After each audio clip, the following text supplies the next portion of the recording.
بسم اللہ الرحمن الرحیم۔ السلام علیکم ورحمۃ اللہ وبرکاتہ۔ وتعز من تشاء وتذل من تشاء، تو جسے چاہے عزت دے دے، جسے چاہے ذلت دے دے۔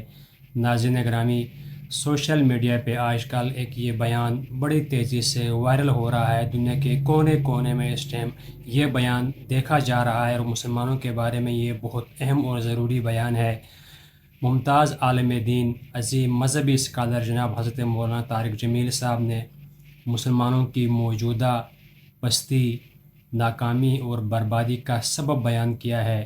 انہوں نے اپنے ایک بیان میں اس راز سے پردہ اٹھا لیا ہے جس کی وجہ سے اس وقت دنیا کے تقریباً 57 مسلمان ممالک بربادی اور پسپائی کے دلدل میں پھنسے جا رہے ہیں۔ انہوں نے اپنے ایک بیان میں یہ بھی کہا ہے کہ مسلمانوں کی بربادی اور ناکامی کی وجہ اور اسباب کیا ہیں۔ انہوں نے ایسا بیان آج دیا ہے جو آج تک کسی عالم دین نے دنیا کے سامنے کھول کر نہیں رکھا۔ ایسا راز آج تک کسی نے کھول کر دنیا کے سامنے بیان نہیں کیا ہے۔ حضرت مولانا طارق جمیل صاحب نے صاف الفاظ اور واضح الفاظ میں ان تاریخی الفاظ کو عوام کے سامنے، دنیا کے سامنے رکھ دی ہے، جو الفاظ ہم آپ کو انشاءاللہ تعالی ویڈیو کے آخر میں طارق جمیل صاحب کی زبانی سنائیں گے انشاءاللہ تعالی۔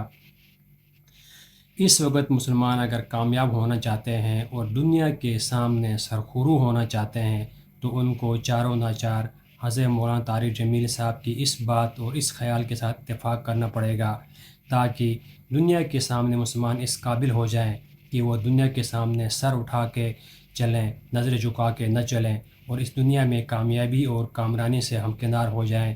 تو حضرت طارق جمیل صاحب کے وہ تاریخی الفاظ کون سے ہیں وہ ذرا آپ ان کی اپنی زبانی سنیے، ذرا اس کو غور سے دیکھ لیجئے گا، بڑے قیمتی الفاظ ہیں۔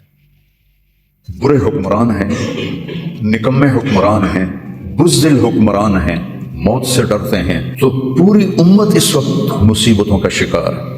سب سے بڑی مصیبت نکمے حکمران ہیں پورے 57 ملکوں۔ میرے نبی نے فرمایا میری امت پہ آخرت میں بڑا عذاب نہیں ہے، میری امت کا عذاب دنیا میں ہی ہو جائے گا۔